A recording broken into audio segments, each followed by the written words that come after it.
এটা হচ্ছে ড্রাগন গাছের, এইগুলো ফল ধরে আছে। এগুলো হচ্ছে মনে হচ্ছে ফুল টাইপের ড্রাগন আসার আগে। আর এটা ড্রাগন,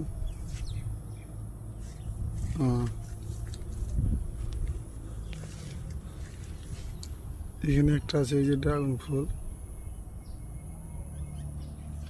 আর এখানে একটা আছে গাছ, এর মধ্যে দুটো তিনটা ফুল এসেছে, চারটা ছোটো একটা আছে। কীভাবে করতে হবে দেখো, এই টায়ারটা এটা পিলার দিয়ে মধ্যখানে দিয়ে উঠিয়ে ওটাকে শিকের মধ্যে বাঁধানো আছে।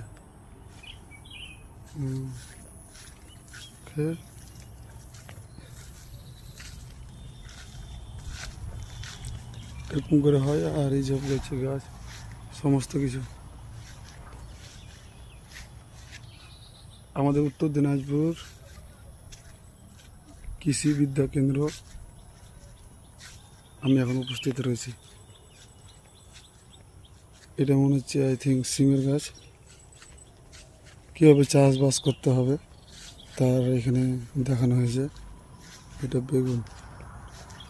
ঠিক আছে তাহলে।